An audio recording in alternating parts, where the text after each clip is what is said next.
Bonsoir à tous. Pour ce dernier contre-courant de la saison 2016, nous sommes heureux de recevoir ce soir le philosophe Jean-Claude Milner. Linguiste, auteur des penchants criminels de l'Europe démocratique et du Gif de savoir, ancien élève de Louis Althusser, comme Alain Badiou, ancien normalien maoïste, comme Alain Badiou. Leur ressemblance s'arrête cependant tout à fait là, on le sait. Depuis les années 80, Jean-Claude Milner développe en effet une critique radicale de la radicalité et certains tiennent son œuvre aujourd'hui pour la plus éminente et la plus aboutie du courant néo-réactionnaire français. Je tempère immédiatement ce jugement polémique en disant, Jean-Claude Milner, que votre nouveau livre, dont nous allons amplement parler aujourd'hui, Relire la Révolution, constitue certes une condamnation sans appel des expériences révolutionnaires du XXe siècle, mais contient surtout un éloge à tous égards saisissant de la Révolution française, et même de ses figures les plus discutées, à commencer par celle de Robespierre. On va y venir très rapidement. C'est un livre qui soulève puissamment la question de la violence en politique, mais qui le fait d'un point de vue tout autre que celui de l'antitotalitarisme ordinaire, sans jamais tracer une ligne droite allant de la Révolution française jusqu'au goulag et jusqu'aux morts du maoïsme. À cet égard, il occupe, on en conviendra, une position extrêmement singulière, moi je dirais même unique, dans le champ intellectuel français, raison pour laquelle cette discussion qui s'annonce sera à la fois houleuse, sans doute, mais importante. Jean-Claude Milner, vous faites de la Révolution française, dans ce livre, et c'est très impressionnant, une césure absolue dans l'histoire de France, bien sûr, mais aussi dans l'histoire du monde. On a le sentiment à vous lire que c'est l'événement révolutionnaire indépassé et d'une certaine façon indépassable. Certains seront surpris, je le disais à l'instant, de lire sous votre plume un éloge aussi appuyé et impressionnant de la Convention montagnarde, de Robespierre, de Saint-Just. Je vous cite, c'est le mieux. Vu du XXIe siècle, au regard des événements du XXe, Robespierre mérite plus qu'on ne pouvait l'imaginer en son temps le nom d'incorruptible. Qu'est-ce qui sépare ainsi la Révolution française des expériences révolutionnaires du XXe siècle que vous condamnez ? Ma réponse est en deux temps, parce qu'en fait, vous me posez deux questions. L'une, la première, en quelque sorte, porte sur ce qui fait, à mes yeux, de la Révolution française un événement singulier à l'échelle de l'histoire, non seulement de France, mais de l'histoire en un sens plus large, au moins à l'échelle du monde occidental ou occidentalisé. Je veux dire marqué par les références venues de l'Occident. Ce n'est pas la même question que l'autre question qui est la question de la différence que je fais entre Révolution française et les révolutions du XXe siècle. Sur la première question, il me semble que la Révolution française est au temps moderne, dans l'espace de la pensée politique, ce qui a définitivement rompu la force de tout modèle cyclique. Autrement dit, le temps politique est devenu un temps linéaire de façon telle que après cela, on ne peut plus penser le temps de la politique comme un temps de recommencement perpétuel. Sauf en conversation, Et c'est une grande nouveauté, en vérité.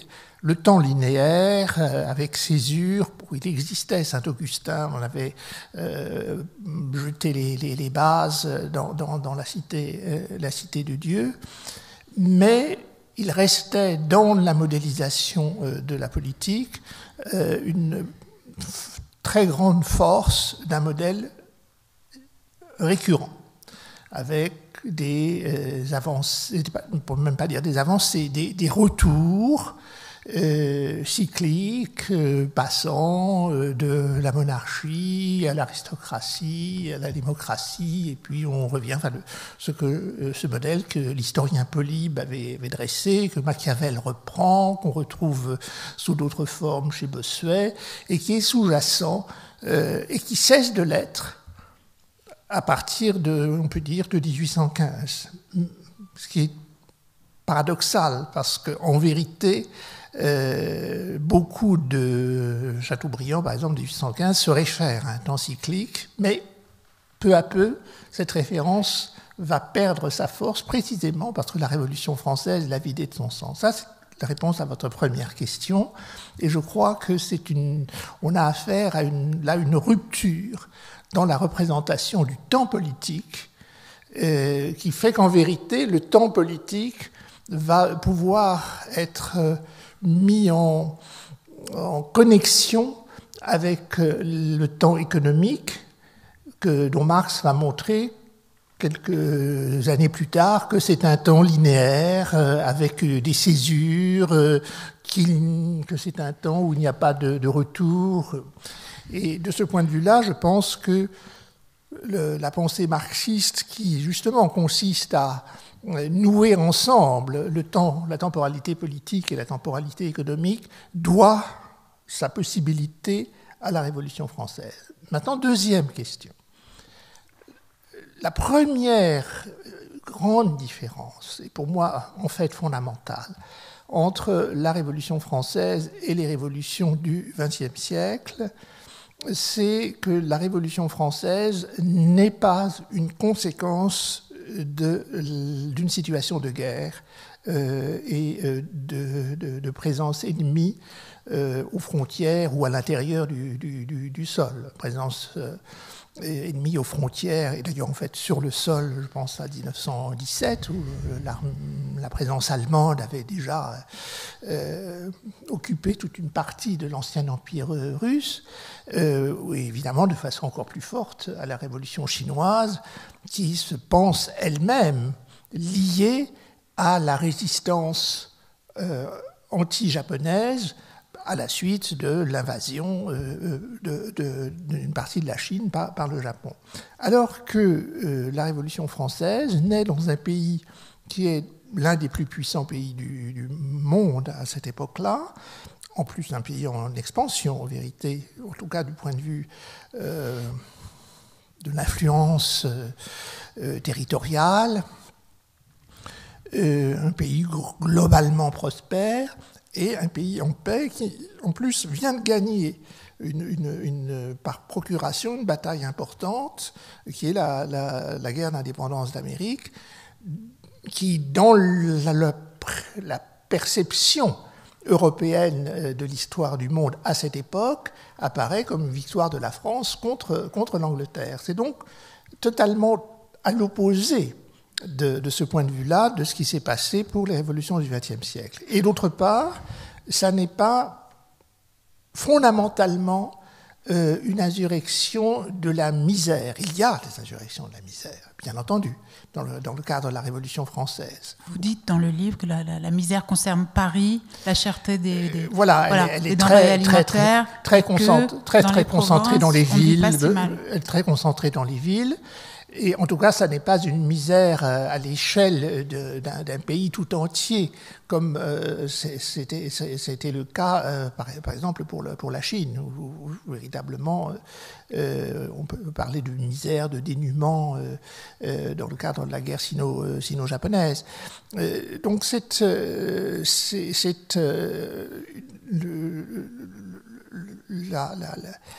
en quelque sorte, la pureté de la figure de la Révolution en tant que séparable de la question de la guerre et de la question du dénuement me paraît spécifique de la Révolution française par opposition à la Révolution soviétique où la question de la guerre est fondamentale. Et je me souviens de développement d'Alain Badiou sur ce thème, où justement, si l'hypothèse communiste à laquelle il tient, qu'il avance, est possible, elle doit être détachée de l'exemple soviétique, parce que l'exemple soviétique, en quelque sorte, plonge l'hypothèse communiste dans les nécessités de la guerre. Et même chose, évidemment, a fortiori, peut-être, en tout cas, même chose pour la Chine.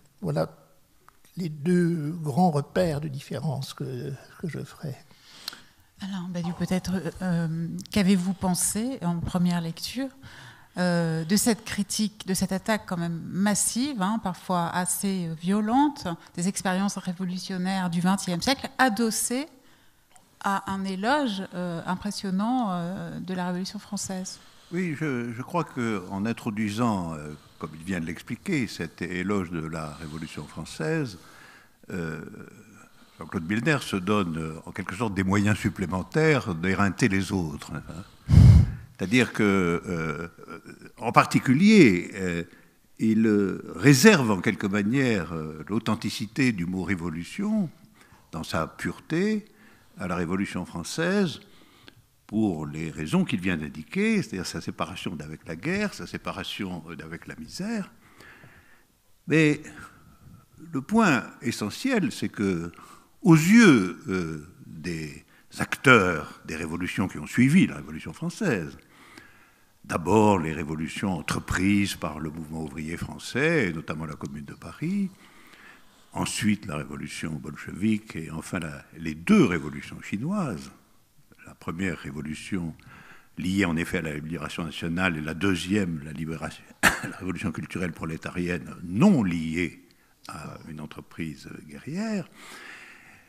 Le prix payé, c'est que, aux yeux de Marx, de Lénine, de Mao, la Révolution française est extraordinairement limitée.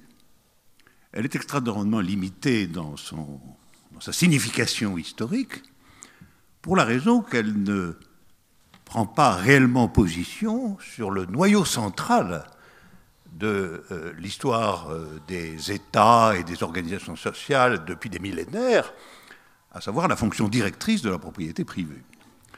Et tout de même, dans le manifeste du Parti communiste, Marx déclare à un moment donné « Tout ce que j'ai dit se ramène en dernier ressort à une seule formule, abolition de la propriété privée ».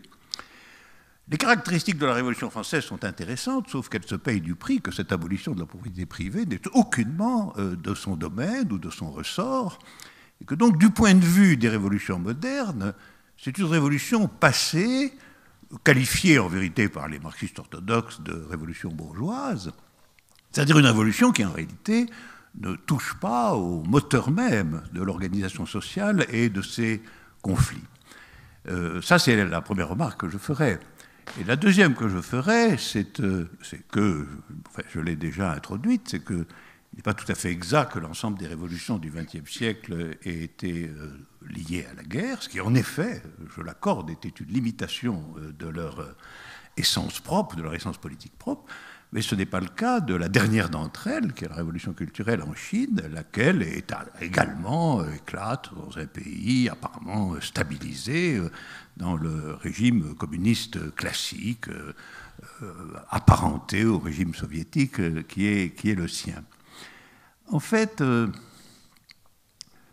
j'aimerais qu'à partir de là, à partir de ces discordances localisées, on remonte peut-être à ce que je crois être les axiomes fondamentaux du livre de Jean-Claude Milner. Ces axiomes me semblent se résumer à trois, et je les mets sur la table pour que nous les discutions. Le premier, c'est une définition philosophique de l'humanité, ou plus exactement de l'homme, à savoir l'homme, c'est un corps parlant. Alors c'est très frappant pour moi parce que dans mon livre de 2005, La logique des mondes, je commence par définir mon adversaire sous le nom de matérialisme démocratique, et je déclare que le matérialisme démocratique a pour définition l'énoncé « il n'y a que des corps et des langages ». Et je suis frappé de voir que la définition de l'humanité par Jean-Claude Milner est absolument interne à cette catégorie, puisque, en effet, l'homme est défini en tant que corps parlant par la coexistence ou la co-appartenance de corps et de langage, alors que pour moi, c'est la suite de la formule, je dis il n'y a que des corps et des langages, ça c'est le matérialisme démocratique, sinon qu'il y a des vérités, et ça c'est la dialectique proprement dite. Alors ça c'est le premier point, cette définition philosophique de l'humanité ou de l'homme qui me paraît restrictive et en un certain sens ne pas excéder véritablement les limites de ce qu'on pourrait appeler l'animalité humaine. Il y a ensuite un axiome tiré de cette définition, qui est un axiome à son tour, à mon avis, très problématique, qui est « les droits de l'homme existent ». Les droits de l'homme existent parce que l'homme est un corps parlant. Et donc, ces droits concernent le droit absolu à persévérer dans sa vie en tant que corps et le droit démocratique absolu de dire ce qu'il a envie de dire. Voilà. Et cette connexion entre le droit à la vie et le droit à la parole définit en fin de compte ce qu'on peut appeler les droits de l'homme et qui sont une catégorie essentielle. C'est aussi une des catégories de justification de la singularité de la Révolution française en réalité. C'est-à-dire qu'elle a été la mise à l'ordre du jour historique de la catégorie des droits de l'homme. Et puis le troisième énoncé essentiel, c'est une définition de la politique.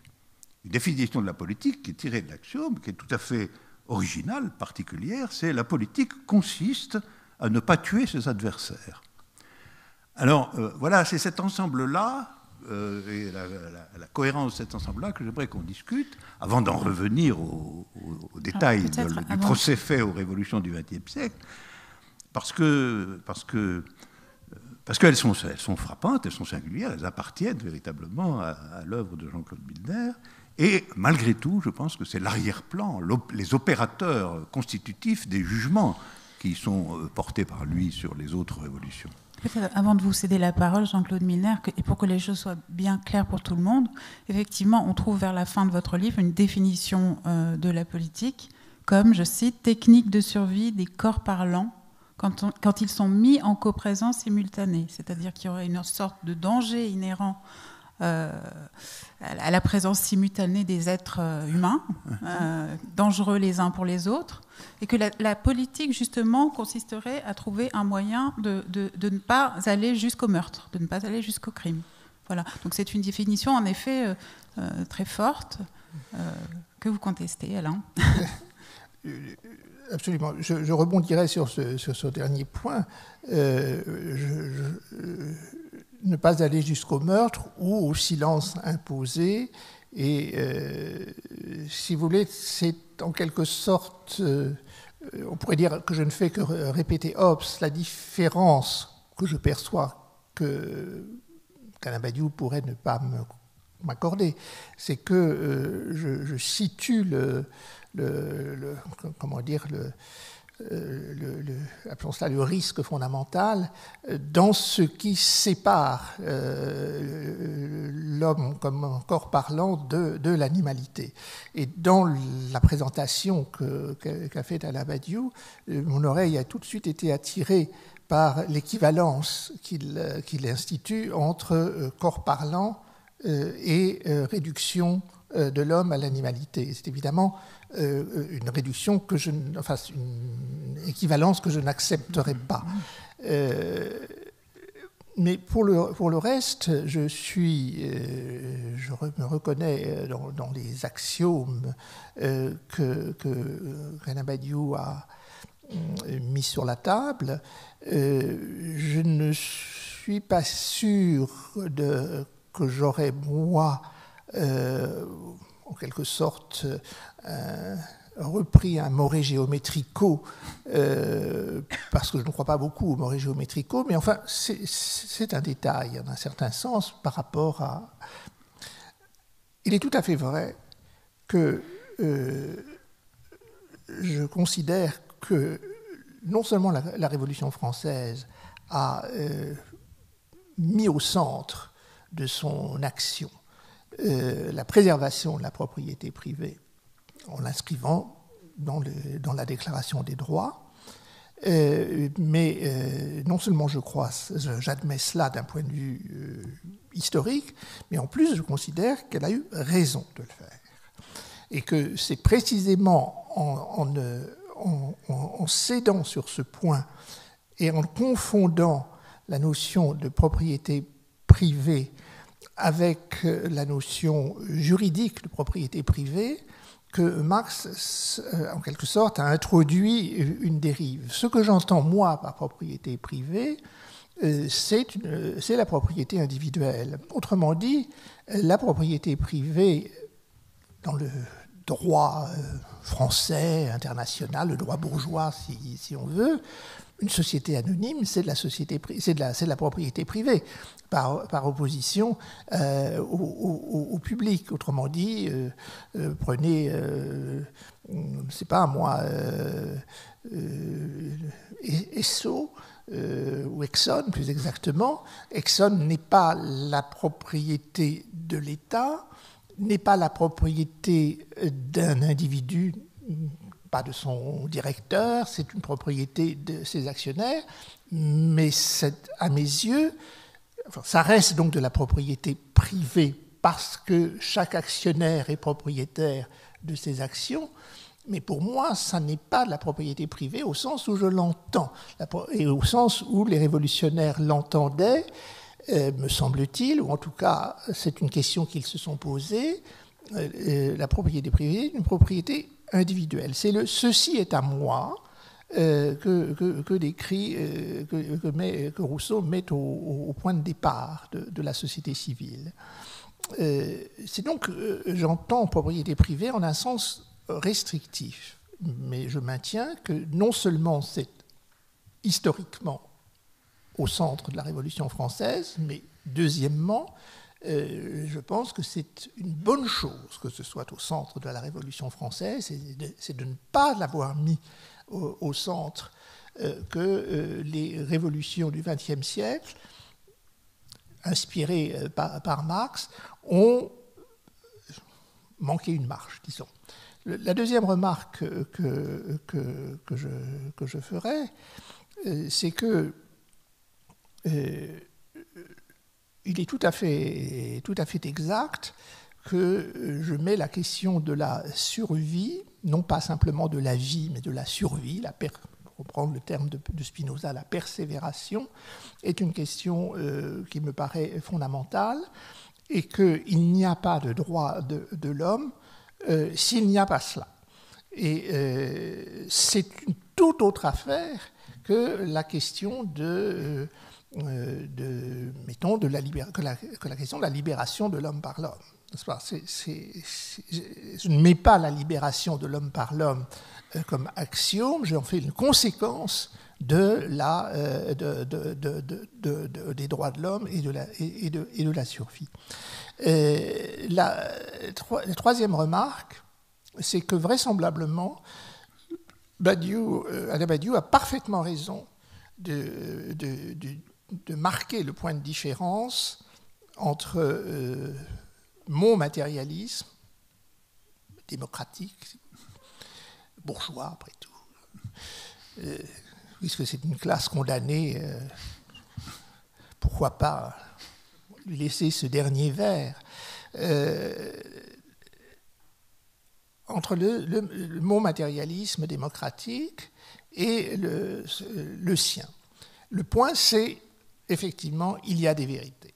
Et il est tout à fait clair que mon abord général est de ne pas admettre la proposition « il y a des vérités ». Il n'y a que des effets de vérité, ce qui n'est pas la même chose, même si Alain Badiou peut parfaitement inclure l'existence d'effets de vérité comme conséquence de l'affirmation de l'existence de vérité. Pour moi, je sépare les deux choses, c'est-à-dire qu'il y a des effets de vérité, mais il n'y a pas de vérité. Alors, à partir de ce moment-là, si je refuse la proposition « il y a des vérités », effectivement, j'accepte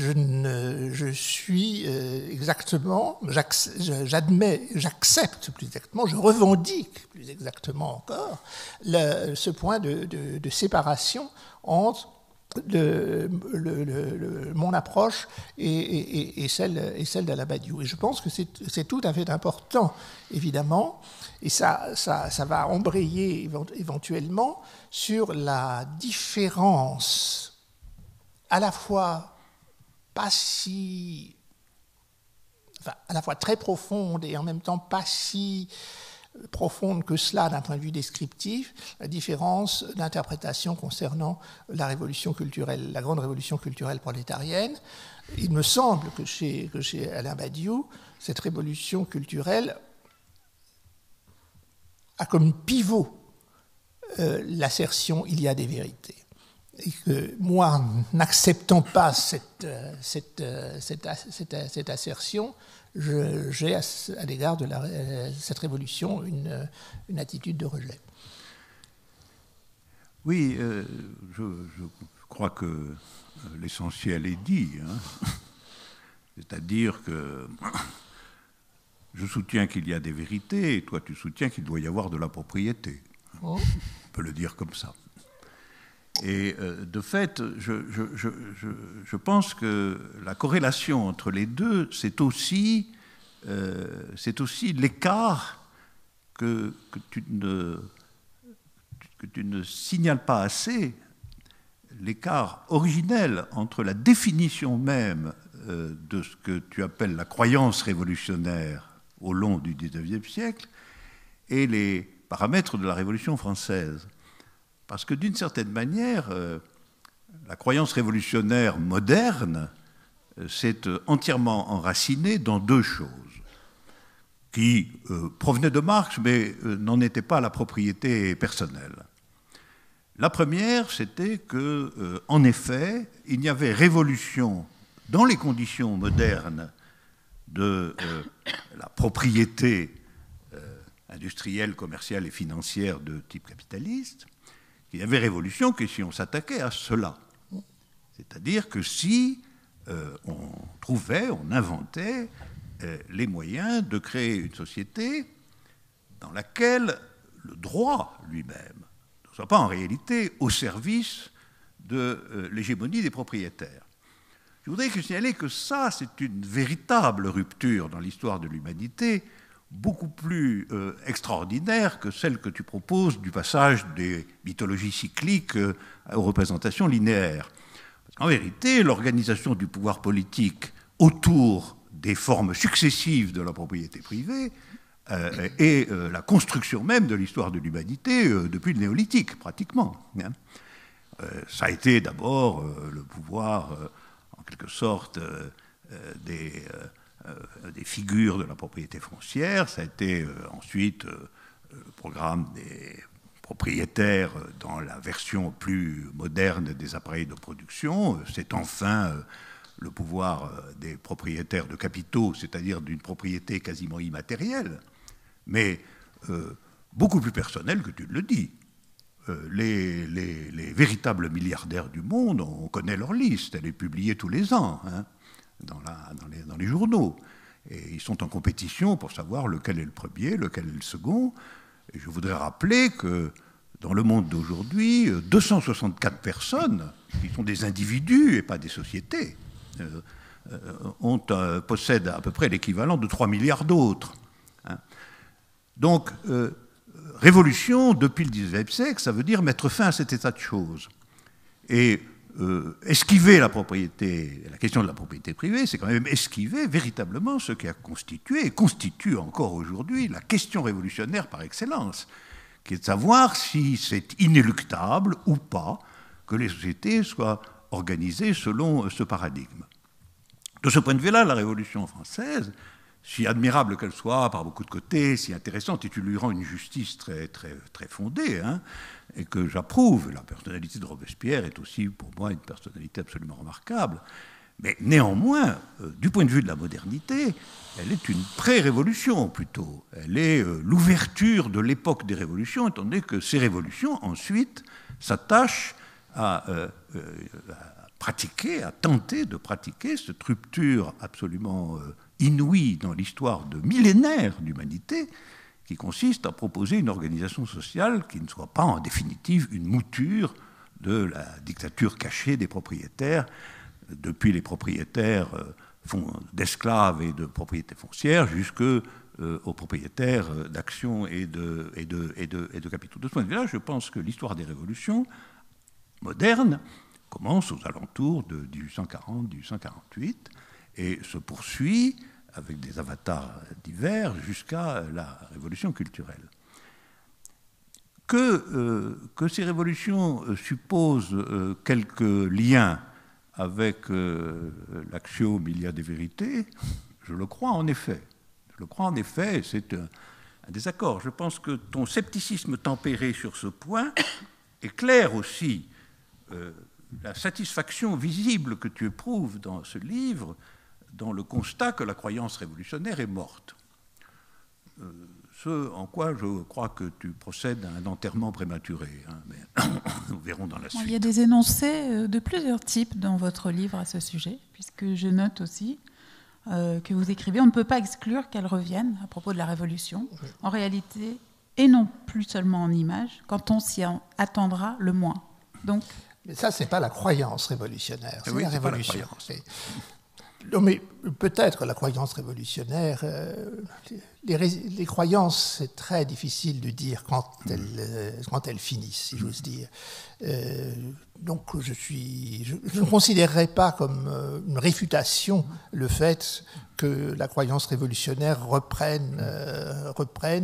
Je ne parle pas de caricature, comme il y en aura dans la campagne électorale qui s'annonce. Il y aura de nouvelle présence de la croyance révolutionnaire.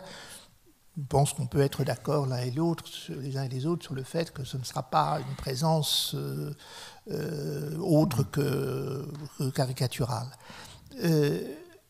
Mais je voudrais revenir sur cette affaire de propriété. Je suis très, très sensible, moi, mais ce n'est pas une habileté, c'est quelque chose de sérieux. Je suis très sensible à une caractéristique de ce que Alain Badiou appelle l'hypothèse communiste. Ce qui me paraît caractéristique, c'est que la notion de propriété, mais d'aucune manière, n'y est pertinente. C'est-à-dire pas non plus sous la forme de l'appropriation collective des moyens de production. Dans les révolutions du XXe siècle, la notion de propriété continue de fonctionner encore, puisque un des éléments cruciaux qui permettent de reconnaître que la révolution a engagé son programme, c'est précisément l'expropriation, version négative, et l'appropriation collective des moyens de production. Ce qui veut dire qu'en vérité, on continue de faire de la question de la propriété, en quelque sorte, l'élément de diagnostic fondamental. Alors que, c'est en tout cas la manière dont je lis l'hypothèse communiste, l'hypothèse qui est avancée, c'est que d'aucune manière, ni pas même sous la forme collective de l'appropriation, la propriété n'est pertinente. Mais en ce sens-là, je pense que il n'est pas vrai de dire que le marxisme représente, le marxisme, ou en tout cas disons le marxisme pour aller au plus simple, que la critique de la propriété bourgeoise soit une césure aussi forte dans le système d'analyse qu'Anabadiou le propose, puisqu'en fait, il s'agit de maintenir le caractère central de la question de la propriété simplement en déterminant autrement, et de manière, là je reconnais, tout à fait autre, mais autrement, la notion d'appropriation et de propriétaire. De ce point de vue-là, je maintiens qu'il n'y a pas de différence de nature entre l'approche de la propriété par le biais du droit de propriété comme droit de l'homme, droit de propriété pour un. Évidemment, les milliardaires sont personnels, je ne dis pas le contraire, mais justement, on peut en faire la liste. Ce n'est pas la même chose que de considérer la propriété comme un droit qui soit étendu à l'ensemble de l'humanité. Donc, je ne pense pas qu'il y ait de différence de nature entre cette approche-là et l'approche qui résonne en termes d'appropriation collective des moyens de production. Il n'y a pas de différence de nature et c'est plutôt, à mon avis, une dégradation de la clarté de la question à laquelle on assiste dans le passage de la position par la Révolution française à la position par les révolutions du XXe siècle. Alors là, dans ces discussions, la question de la propriété est en train de prendre une grande place. Dans votre livre, finalement, elle est assez peu présente. Moi, j'aimerais revenir... Ça n'est pas étonnant. J'aimerais revenir à une question, en revanche, qui est très importante, d'autant plus que c'est elle qui, dites-vous, vous a éloigné du maoïsme de votre jeunesse. Et c'est, en l'occurrence, à l'occasion de la Révolution culturelle. Je cite vos propos de mémoire, mais en somme, vous dites que vous avez fait à ce moment-là, que tous les masques sont tombés, que tous les voiles se sont déchirés, que vous avez fait l'expérience du n'importe quoi, et que ce n'importe quoi, il prenait la forme suivante, envisager la mort des autres, avec une extrême légèreté. D'une certaine façon, on pourrait résumer ça par la mort n'est rien, dans le maoïsme notamment, mais pas au sens grec, hein, dans un tout autre sens. C'est ça, dites-vous, qui vous a, je ne sais pas, écœuré, coupé définitivement de l'expérience maoïste. Et voici ce que vous allez jusqu'à écrire, hein, là je vous cite en revanche précisément, entre la radicalité chère aux petits messieurs et les exterminations de tous ordres, aucune différence ne tient, il n'y a de radicalité que létale. Alors évidemment, on attend la réaction d'Alain Badiou sur cet énoncé, mais voilà, tout d'abord peut-être expliquez-nous effectivement, très concrètement, qu'est-ce qui s'est passé en vous à ce moment-là et qui vous a totalement coupé de cette expérience très forte? Il y a eu pour moi, me semble-t-il, objectivement, il y a eu un saut dans le discours venu du maoïsme chinois lorsque la question de la survie a été présentée comme idéologie de la survie. Et sur cette base-là, la révolution culturelle a développé des critiques extrêmement minutieuses, on peut le dire, profonde en un certain sens, par exemple des films soviétiques décrivant la guerre de partisans, en disant mais finalement ces films ont pour base l'idéologie de la survie, où on avait des anecdotes faisant l'éloge de quelqu'un qui, pour sauver son village, bloque sa respiration. Enfin bon, peu importe les détails, je ne voudrais pas réduire la révolution culturelle chinoise à des anecdotes. Pour moi, la révolution culturelle chinoise est une chose extrêmement importante.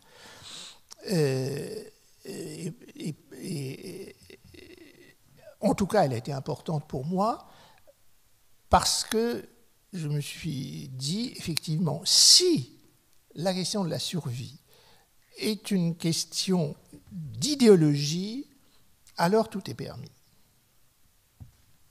C'est cela le saut pour moi.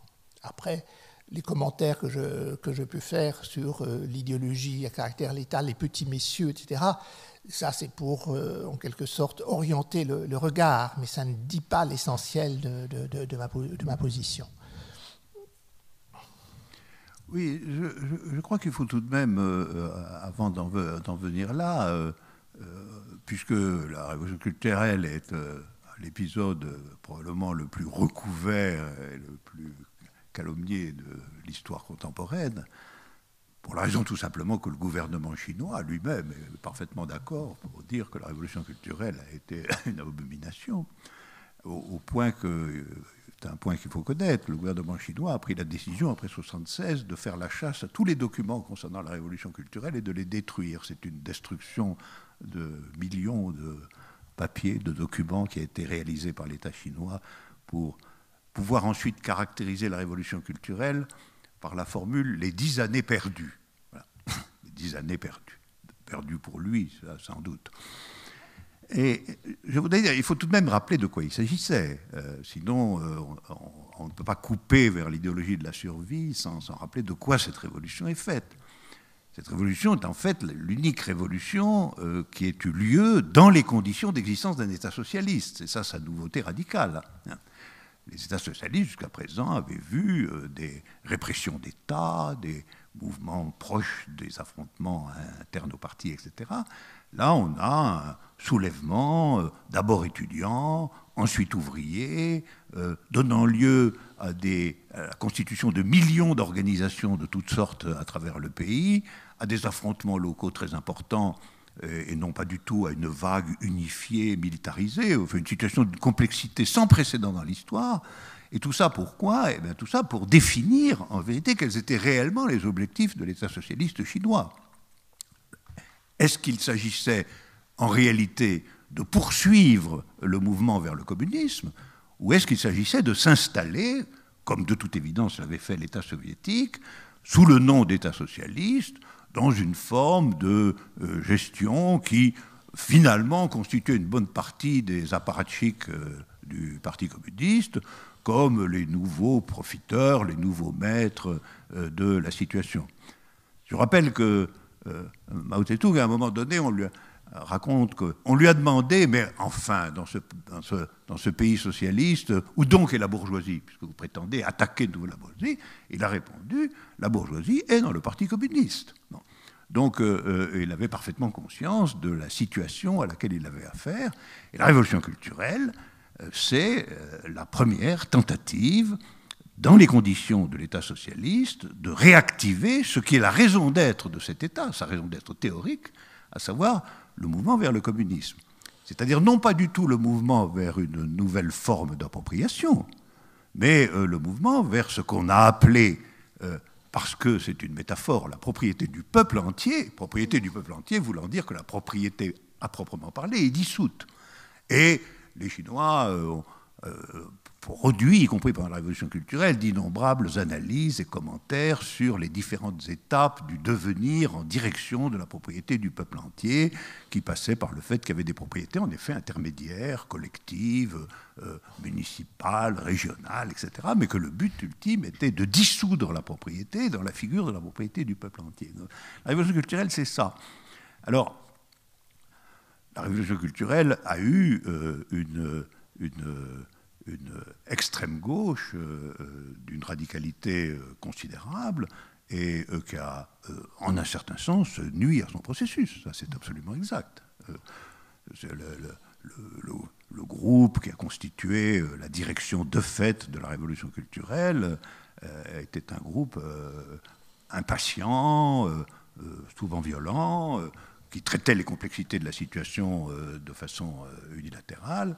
Et il s'est heurté à Mao lui-même, y compris la femme de Mao, qui était insérée dans ce groupe des ultras. Il lui a fait savoir qu'il fallait se rappeler qu'en politique, ce qui compte, ce n'est pas les personnes et les emblèmes, mais que ce qui compte, c'est les contenus. les contenus, en l'occurrence, les contenus de l'hypothèse communiste. Je pense que c'est bien d'elle qu'il s'agissait en la circonstance. Voilà. Alors, du coup, la figure de l'héroïsme révolutionnaire, immaculé et pur, marchant, quels que soient les risques, etc., a pu prendre en effet des tours qui sont ceux que tu dénonces. Je ne crois pas du tout que c'est jamais été, en tant que tel, la position officielle et la position dirigeante du Parti communiste chinois dans cette tourmente.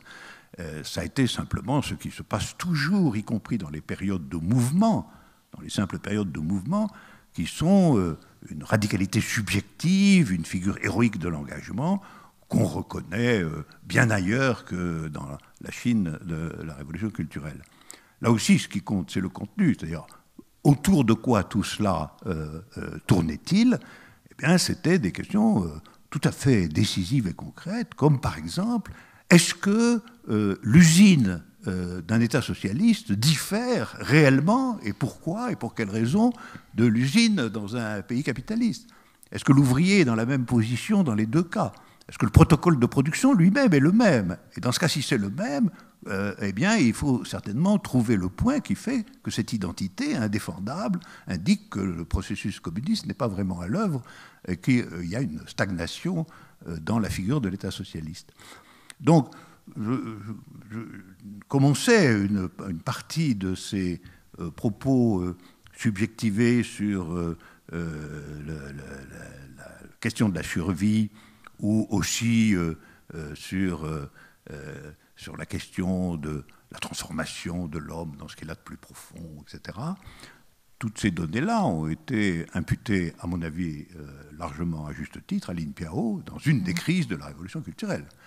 Lin Piao qui avait dit la caractéristique du révisionnisme, le révisionnisme, ça voulait dire la bourgeoisie dans le parti, hein, caractéristique du révisionnisme, c'est la peur de la mort. C'est vrai qu'il a dit ça. Phrase terrible et profonde.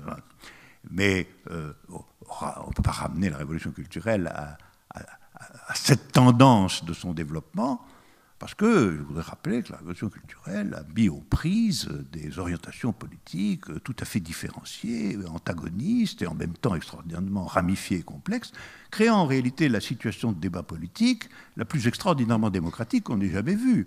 Parce que les libertés accordées aux groupes pendant la révolution culturelle sont sans précédent dans l'histoire. Ils ont obtenu jusqu'à la liberté d'entrer dans les ministères, de regarder les archives des ministères, de les critiquer, etc. C'est-à-dire ils ont réellement eu l'autorisation d'entrer dans l'appareil d'État lui-même. Et d'ailleurs, dans la principale réunion de garde rouge sur la place de Pékin, Mao avait dit « Mêlez-vous des affaires de l'État ». Mêlez-vous des affaires de l'État. Le mouvement doit se mêler directement des affaires de l'État. Et l'État n'a contrôlé à certains moments que certains secteurs privilégiés de la société et de l'appareil d'État. Voilà ce que je dirais là-dessus. Or, ça c'est quand même une révolution qui n'est pas liée à la guerre et qui est une expérimentation dans les conditions de l'État socialiste, analogue, au fond, à ce qu'a pu être la Commune de Paris dans les conditions du capitalisme du XIXe siècle. C'est pourquoi j'ai toujours soutenu que la révolution culturelle, c'était en un certain sens la Commune de Paris de l'époque des États socialistes, à savoir une entreprise sans précédent dans l'histoire. Elle se déclarait elle-même telle et elle était telle, comme était la Commune de Paris, une entreprise sans précédent dans l'histoire, le premier gouvernement ouvrier de l'histoire de l'humanité. Et cette expérimentation échoue, en fin de compte, dans des conditions, dans les deux cas, extraordinairement dramatiques. Dans le premier cas, 30 000 ouvriers fusillés dans les rues de Paris. Dans le deuxième cas, des violences considérables et résorbées petit à petit, en réalité, par le retour aux conditions de dictature de l'État et du parti. Mais ce sont de ces expériences qu'il faut partir lorsqu'il est question de révolution. Exactement comme Lénine, puis les Chinois se sont référés de façon constante à la Commune de Paris. L'épisode le plus important de la révolution culturelle s'est passé à Shanghai et il s'est aussitôt donné le nom de Commune de Shanghai en référence explicite à la Commune de Paris. De même, aujourd'hui, nous devons repartir de ce qui a été l'expérience politique la plus radicale dans les conditions du socialisme lui-même, c'est la révolution culturelle. Et je pense qu'on ne peut pas, au nom des excès qu'elle a commis, la condamner, pas plus que tu ne peux condamner Robespierre au nom de l'existence de la terreur. Aude Lancelin m'a interrogé sur ce qui, pour moi, avait fait césure. J'ai répondu sur ce qui, pour moi, avait fait césure.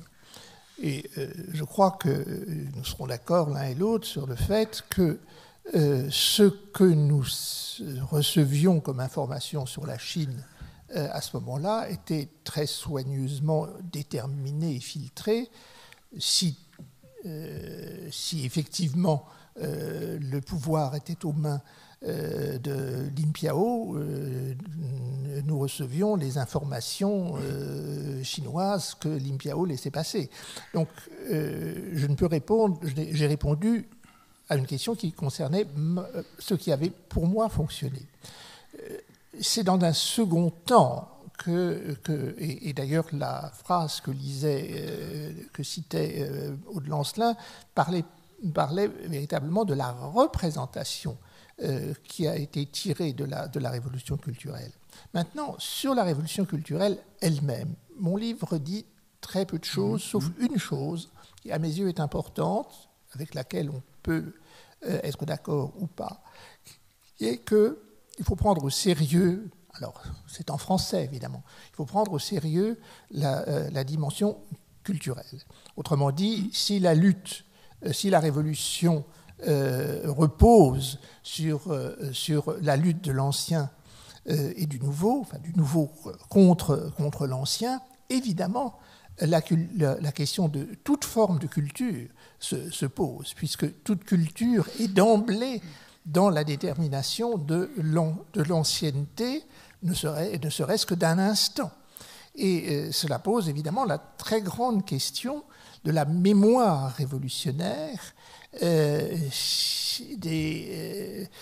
du souvenir des souffrances passées qui finalement devient la seule mémoire possible, et la question du marxisme comme tel. Et il me semble, en tout cas, ce que j'ai lu des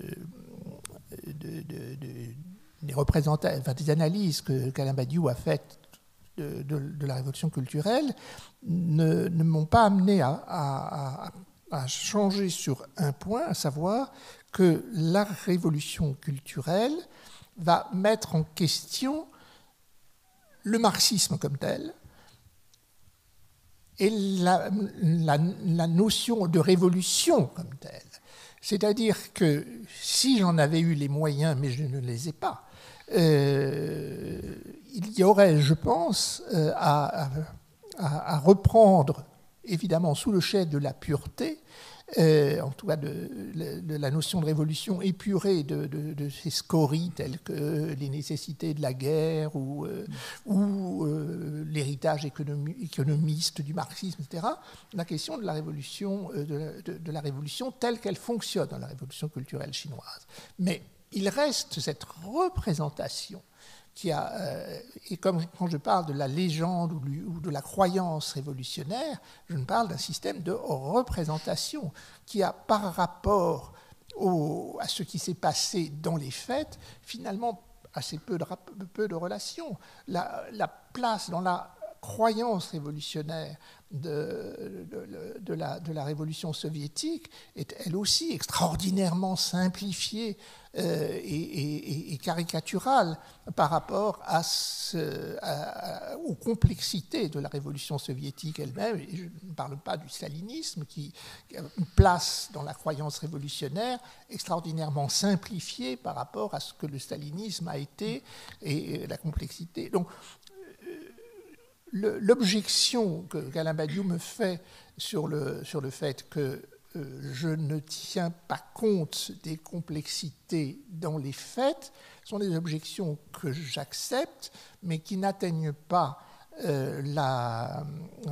l'approche que je fais de ce qui est un système de représentation des faits, qui est la croyance révolutionnaire. Et je pense que, d'un certain point de vue, le travail d'Alain Badiou, dont les axiomes sont exactement opposés aux miens, est en vérité apparenté dans la mesure où il s'agit, parce qu'il s'en donne les moyens, d'examiner les faits, en l'occurrence de la révolution culturelle chinoise, par exemple, ou d'examiner ce qui n'est pas un fait, mais malgré tout,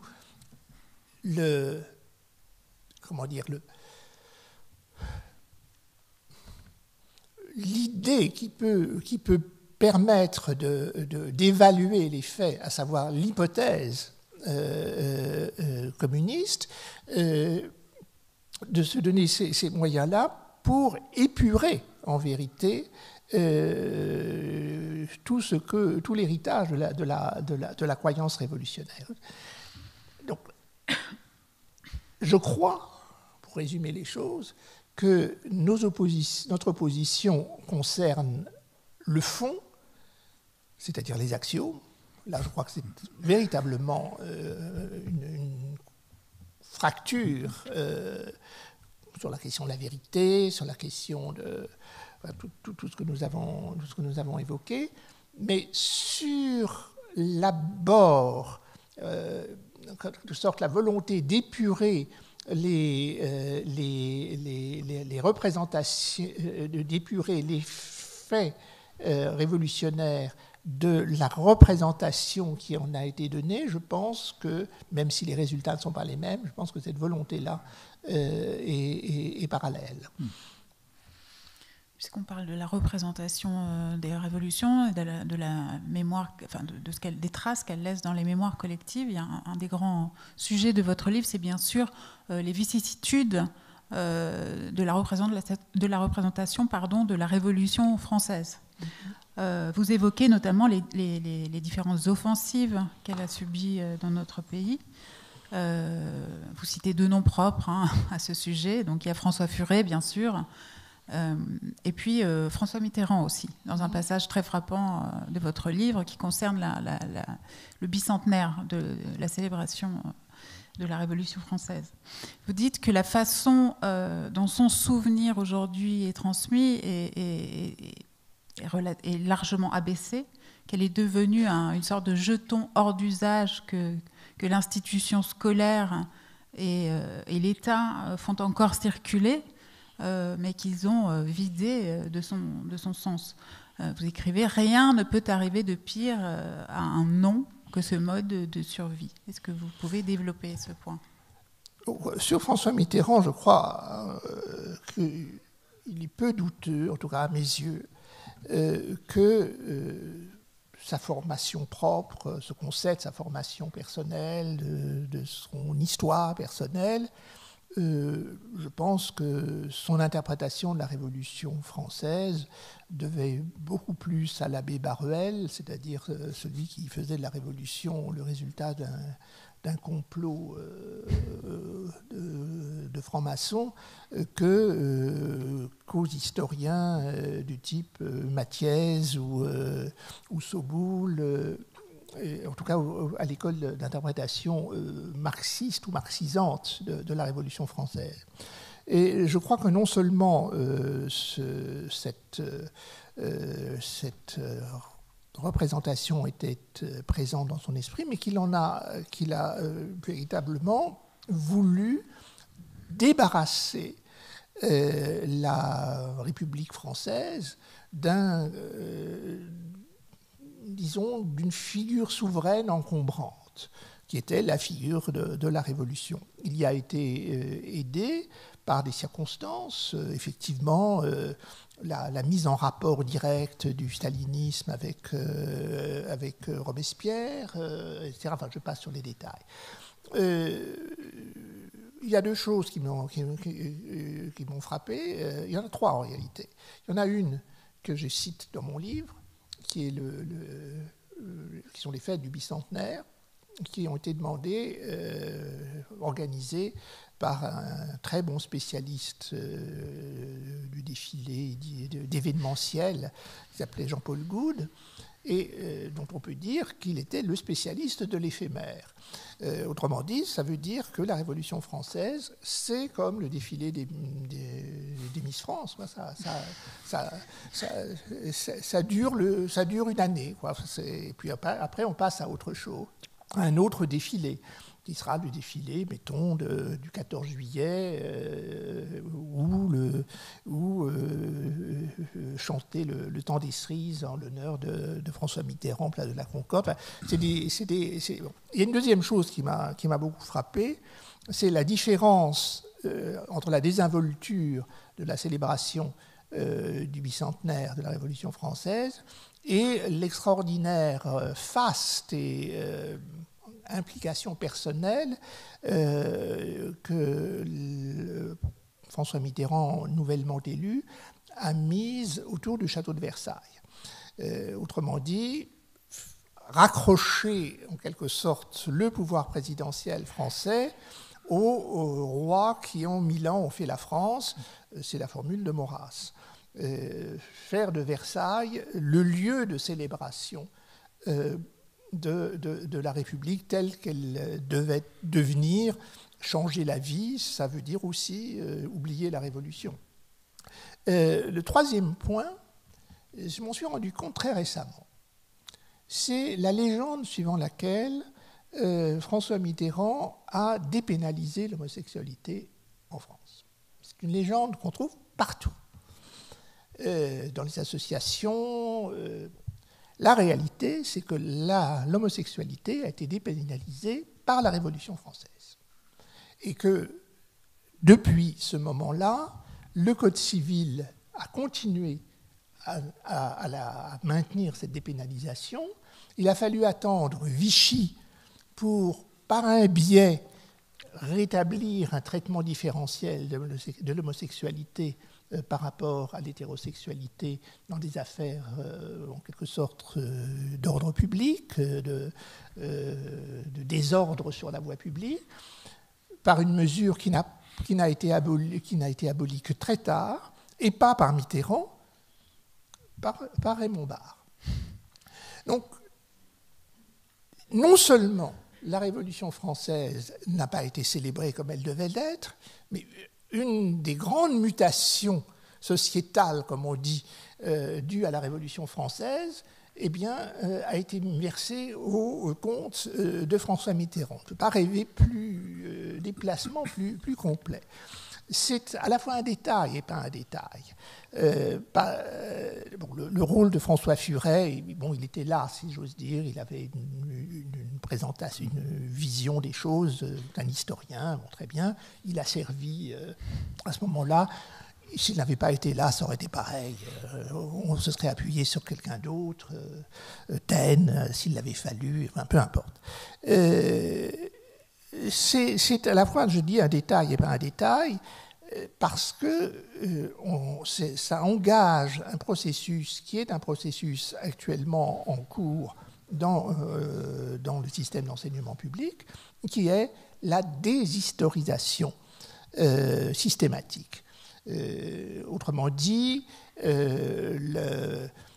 non seulement, sous couvert de mettre entre parenthèses la chronologie, on fait disparaître la possibilité qu'il y ait des césures dans l'histoire.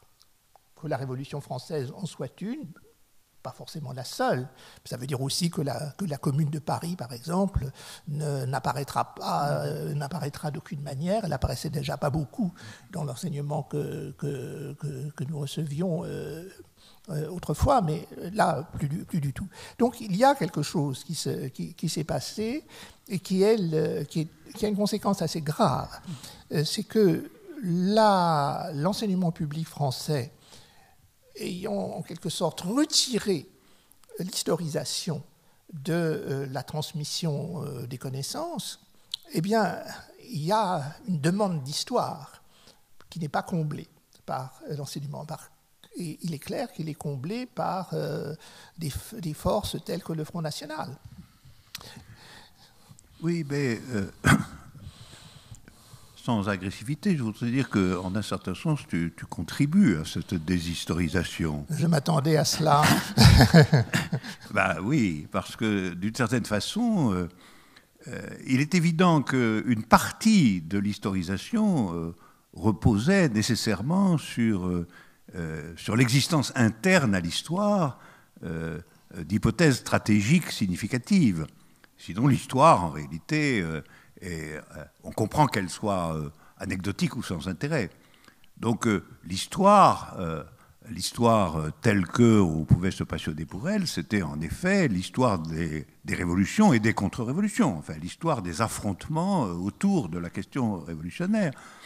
Mais là, tu indiques que non seulement les deux grandes révolutions du XXe siècle, la russe et la chinoise, ont été en un certain sens des infamies, mais tu entends démontrer aussi qu'en réalité, elles ont épuisé et anéanti la croyance révolutionnaire elle-même. C'est-à-dire qu'elles l'ont à la fois activée, régénérée, soutenue, et finalement, quand même, ont conduit, à raison de leur échec patent, etc., ont conduit à son exténuation, provisoire peut-être, mais à son exténuation, en tout cas circonstancielle. Et moi, je pense que l'histoire que tu racontes, l'histoire du XXe siècle que tu racontes, manque d'intérêt, malgré tout, tu vois. Elle manque d'intérêt, parce que si on s'aperçoit qu'en réalité, l'affrontement majeur qui était constitué depuis le XIXe siècle entre deux voies stratégiques possibles du devenir de l'humanité, celle qui consistait à mondialiser le capitalisme, à contempler la concentration extraordinaire des capitaux, à constater que les États sont les fantoches de tout cela, etc., d'un côté. Et puis de l'autre, la tentative qui, nécessairement, pour autant qu'elle s'oppose à celle-là, ne peut être qu'une tentative qui cherche à modifier de façon radicale le régime millénaire de l'autorité des propriétaires, quel qu'il soit. Si cette histoire-là n'a plus cours, l'histoire elle-même, que devient-elle exactement? Que devient-elle du point de vue de ce qu'on en retient comme activation? Il y a une chose aussi que je voudrais te remarquer au passage. Sur la révolution culturelle, il y a un point, en tout cas, tout à fait inexact. Tu déclares à un moment donné que la révolution culturelle, dans son exaltation en forme de culte de la personnalité de Mao, a elle-même dilapidé en un certain sens l'historisation, et que finalement les références, y compris à Lénine, y compris à Marx, se sont appauvries. C'est tout à fait inexact. C'est tout à fait inexact. Les grands textes constitutifs de la révolution culturelle sont des références continues et précises, avec citation à l'appui, etc., de Lénine et de Marx.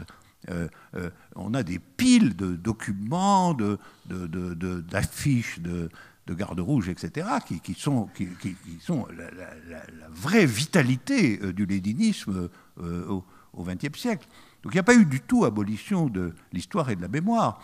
Je voudrais rappeler aussi, parce que ces faits-là sont maintenant oubliés, que lorsqu'il y a eu le 100e anniversaire de la Commune de Paris en 1971, il y a eu en Chine des manifestations colossales, les plus grandes manifestations qu'il y ait jamais eu concernant la Commune de Paris, et que ces manifestations ont été accompagnées de reproduction de tous les textes constitutifs, de rééditions populaires dans des petits fascicules que nous avions nous aussi d'ailleurs dans leur traduction française, des analyses de Marx et de Lénine concernant la Commune de Paris, etc.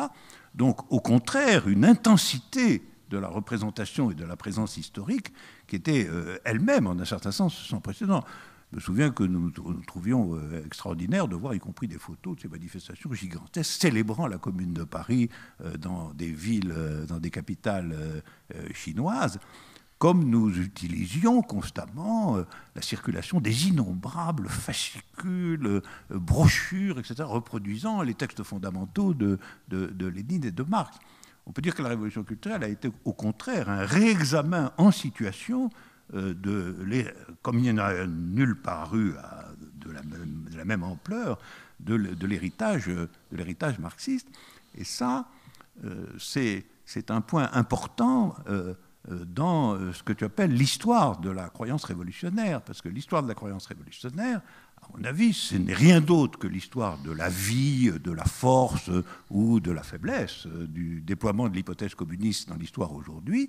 Et on ne peut pas citer la révolution culturelle comme un élément négatif à cet égard. Ça, je ne le crois pas du tout. Ce que tu viens de dire m'amènerait à conclure que la révolution culturelle, en vérité, a voulu rompre avec la croyance révolutionnaire, justement, et en pratiquant un retour au texte et un réexamen qu'il n'y ait pas de malentendu. Pour moi, dans croyance révolutionnaire, le mot croyance est important. Le mot croyance est important et ce n'est pas la même chose que la mémoire révolutionnaire ou la tradition révolutionnaire. Si on entend par tradition la transmission réfléchie, je maintiens que, en tout cas, pour l'Europe, puisque c'est très eurocentré, mon livre, mais ce n'est pas caché, c'est très eurocentré. Il est même franco-centré. Voilà, mais ce n'est pas caché, je veux dire. C'est affirmé, que ce soit franco-centré et eurocentré pour une certaine période.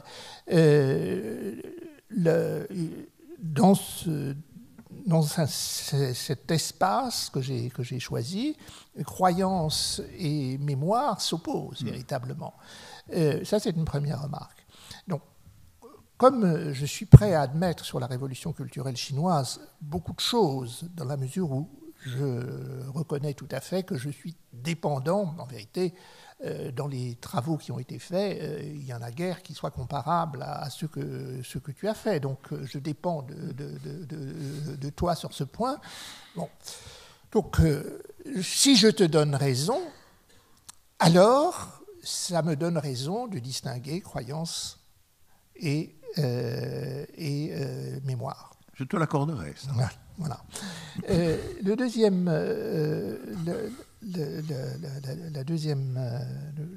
deuxième point, c'est que on en revient toujours concernant l'histoire. C'est que pour moi, l'intérêt de ce qui a eu lieu, c'est d'avoir eu lieu. Et comme il n'y a pas de vérité, il n'y a pas à réclamer de ce qui a eu lieu un index tendu ou non tendu vers une vérité mais les vérités elles-mêmes ont lieu. C'est ça, à mes yeux. Le point. Pas à mes yeux. Ah ben oui, tu ne peux pas les distinguer de leur avoir eu lieu à partir du moment où on pense qu'en effet, elles se manifestent en tant qu'elles ont lieu. Ce qui a lieu, c'est l'effet de vérité. Oui, mais ça... oui, mais... Comment tu le distingues, l'effet de vérité de la vérité? Enfin, qu'est-ce que c'est que la vérité dans l'effet de vérité, exactement? L'effet de vérité, c'est par exemple l'effet éventuellement totalement controuvé, je n'en sais rien, l'effet qu'a eu sur moi l'expression idéologie de la survie. Si la survie est une idéologie, alors tout est permis. Pour moi, ça a été un effet de vérité. Oui, mais où est la vérité dans cette affaire? La vérité, c'est ce qui permet... Je ne la saisis pas. Ah je ne peux pas t'en convaincre. Mais là, on entre dans les problèmes qui sont littéralement les problèmes de Platon. C'est-à-dire que je suis plus mégarien que platonicien. Autrement dit, je ne peux pas te convaincre de ce que tu as décidé par toi-même que ça ne pouvait pas se maintenir. C'est-à-dire que si tu es persuadé que la vérité, il y en a...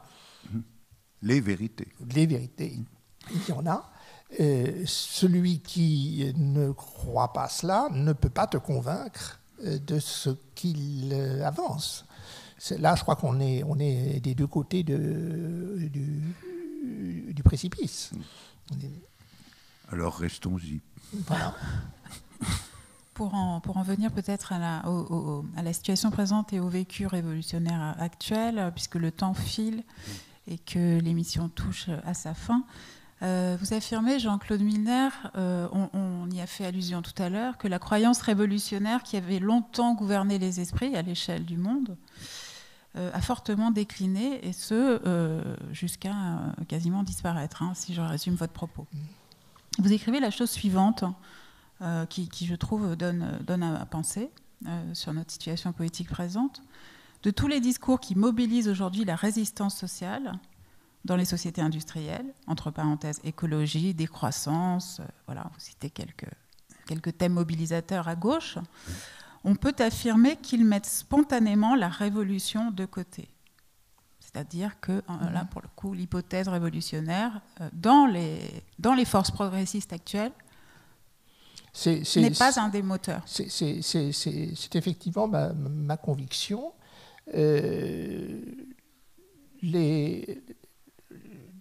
Alors, c'est de l'ordre de la description, mais me semble-t-il, les discours auxquels je fais référence dans les sociétés industrielles, et je pense non seulement à la France, là, mais je pense aussi à ce qui se passe aux États-Unis, ce sont des discours où précisément, sous quelque forme qu'on entende la révolution, c'est-à-dire soit sous la forme, en quelque sorte, anti-propriété, contre-propriétaire d'Alain Badiou, ou que ce soit ma conception qui soit l'affirmation de droit du corps avec la propriété comme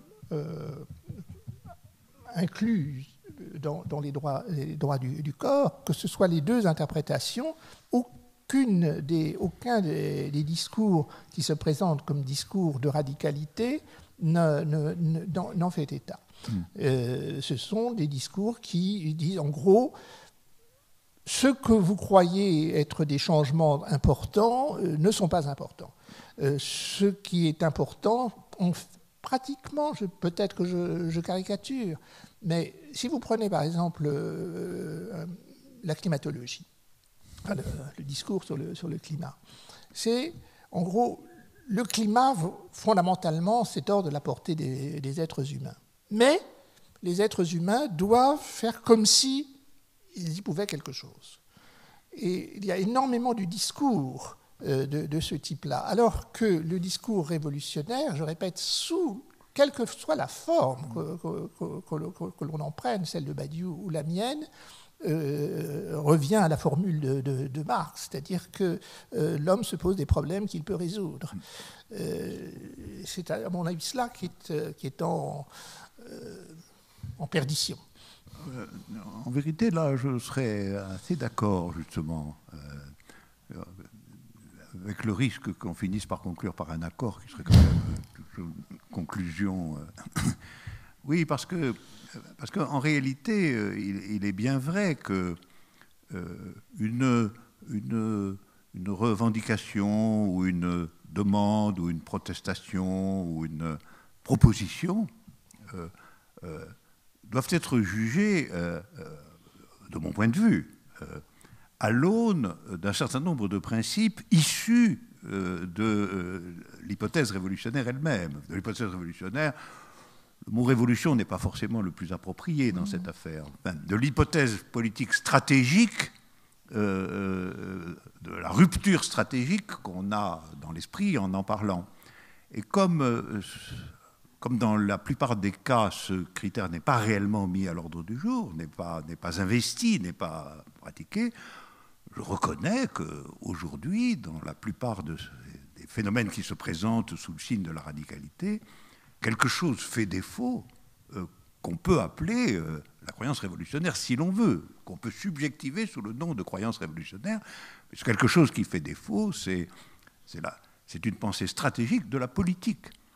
C'est la politique qui fait défaut, en réalité, y compris dans des propositions qui se présenteraient ou qui se présentent sous le signe de la possibilité d'une politique différente.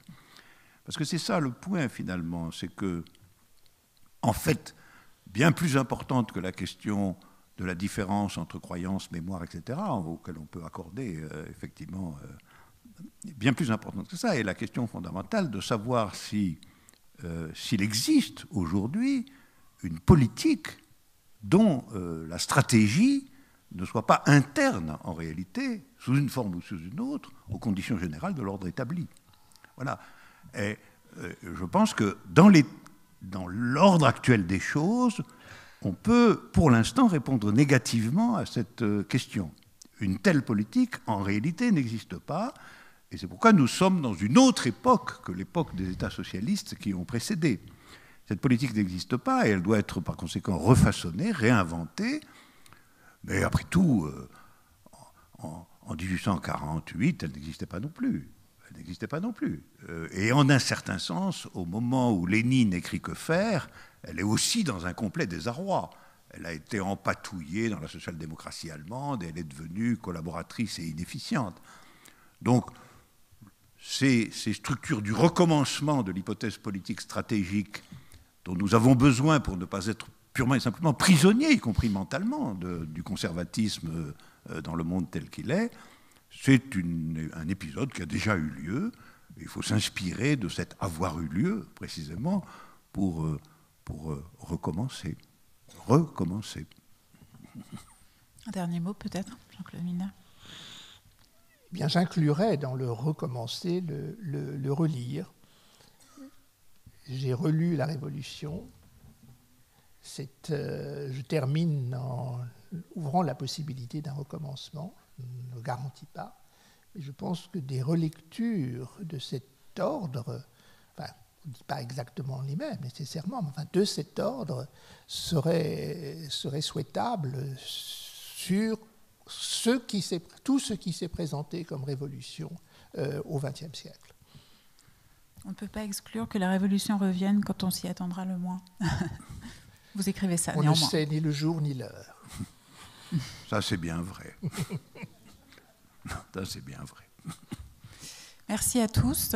À bientôt, en 2017, pour une nouvelle édition de Contre-Courant.